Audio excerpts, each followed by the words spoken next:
Episode 57 में हम देखते हैं सेक्रेटरी चियोन से कह रही होती है हमें एक बार और डीएनए टेस्ट करवा लेना चाहिए, जिसके लिए चियोन मान जाती है। अब सीन शिफ्ट होकर हमें जूंग को दिखाया जाता है वो चोरी चुपके हान से मिल रही थी ताकि वांग को पता न चल जाए। वहीं दूसरी तरफ सेक्रेटरी चुपके से रैन के रूम में आती है और डीएनए टेस्ट के लिए उसका टूथब्रश ले लेती है। हम देखते हैं सेंगचुल रैन को मैसेज करके बोलता है मैं मैडम चियोन को बताने जा रहा हूँ कि तुम मेरे बच्चे की माँ बनने जा रही हो। ये देखकर रैन घबरा जाती है और सेंगचुल को रोकने जाती है। सेंगचुल की मम कह रही थी अगर उसे कोई फर्क नहीं पड़ेगा तो तब हम क्या करेंगे। सेंगचुल बोलता है मुझे पक्का यकीन है कि वो बच्चा मेरा है। तभी उसे रैन फोन करके धमकी देती है कि अगर उसने ऐसा कुछ भी किया तो वो उसे छोड़ेगी नहीं।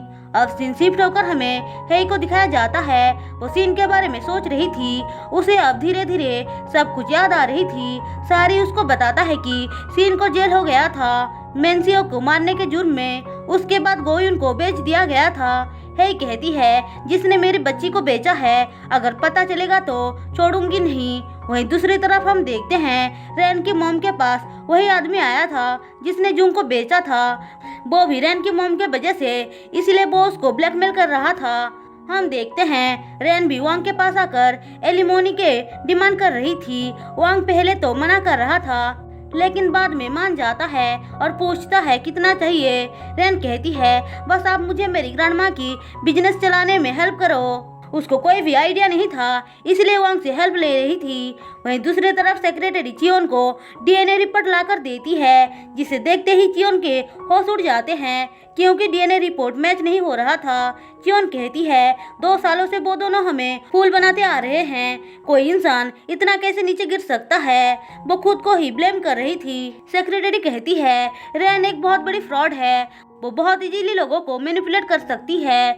वैसे उसको पता है कि आपका बेटा कौन है, तभी तो उसने फोटोशॉप करवाया था। हम देखते हैं रैन की मॉम उनकी बातें सुनने की ट्राई कर रही थी लेकिन उसे कुछ सुनाई नहीं दे रहा था। तभी चियोन बाहर निकलती है। वो उसको वहाँ पे देखकर डांटने लग जाती है और बोलती है तुम्हें मैंने काम करने के लिए बोला था ना, तो तुम यहाँ क्या कर रही हो। वो उसको बहुत डांटती है। फिर उसके जाने के बाद सेक्रेटरी बोलती है मैं पुलिस को बुलाऊं क्या। चियोन मना करके बोलती है पहले हमें मेरे रियल सन कौन है पता लगाना होगा, तब तक उन दोनों को कुछ भी पता नहीं चलना चाहिए। अब सीन शिफ्ट होकर हमें एना को दिखाया जाता है। वो सबको गाना गाकर सुना रही थी। जो मुझसे कहती है तुम मुझे मॉम कहकर बुलाना। तभी वांग कहता है अगर जूंग को मॉम बोलोगी तो मुझे डैड बुलाना। लेकिन एना ये बोलकर मना कर देती है कि उसके डैड सिर्फ हान है। हम देखते हैं रिन भी वहाँ पे थी। वांग जानबूझकर उन दोनों के रिश्ते के बारे में पूछ रहा था कि वो दोनों शादी कब करने वाले हैं। जूंग भी वांग को डाउट ना हो ये सोचकर बोलती है तुम दोनों को सच में जल्द ही शादी कर लेना चाहिए। वांग वो सुनकर बाद में कहता है मुझे अच्छा लगा ये सुनकर कि तुम हान को शादी के लिए एनकरेज कर रही थी। जूंग कहती है मेरे लिए एना से बढ़कर और कुछ नहीं है। वैसे भी हान को देखकर ऐसा लग रहा था कि उसे रिन पसंद है। मुझे ऐसा फील हो रहा है जैसे कि उसने मुझे धोखा दिया है। वहीं दूसरी तरफ रैन अपने लॉयर के पास आकर यह बोलती है कि मैंने जो कुछ भी रैन और उसकी मॉम के नाम पे किया था सब कुछ कैंसिल करवा दो और जब तक मैं जिंदा हूँ तब तक कोई भी मेरे प्रॉपर्टी को हाथ ना लगा पाए। एक बात और, इस बारे में किसी को भी मत बताना।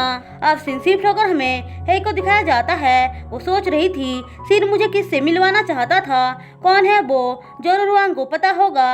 ऐसा सोचकर वो उससे मिलने आती है लेकिन वहाँ पे वांग की जगह जूंग थी जो वांग के खिलाफ कुछ सबूत ढूंढने आई थी ताकि उसके चंगुल से वो खुद को फ्री कर सके। हम देखते हैं वांग तो चोई का धुलाई कर रहा था। वो उससे पूछता है सच बताओ रैन को तुम कैसे जानते हो, लेकिन वो सच नहीं बताता है। वांग के जाने के बाद वो खुद को किसी तरह से फ्री करके भाग जाता है। वहीं दूसरी तरफ रैन को पता चल जाता है कि उसका टूथब्रश को चेंज किया गया है, इसलिए वो चियोन के पास आती है। चियोन भी अब खुद को नहीं रोकती है और अपना सारा गुस्सा निकालकर उसको मारने लग जाती है। वो उसको बहुत सुनाती है।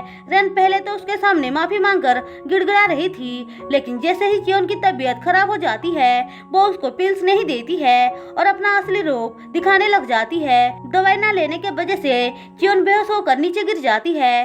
तभी वहाँ पे जूंग और सेक्रेटरी आते हैं। वो चियोन की हालत देखकर एम्बुलेंस को कॉल करती हैं। उसके सामने रैन रोने का नाटक कर रही थी। इसी के साथ एपिसोड 57 खत्म होता है। दोस्तों, अगर आपको मेरी एक्सप्लेनेशन पसंद आई हो तो चैनल को सब्सक्राइब और वीडियो को लाइक जरूर कर देना।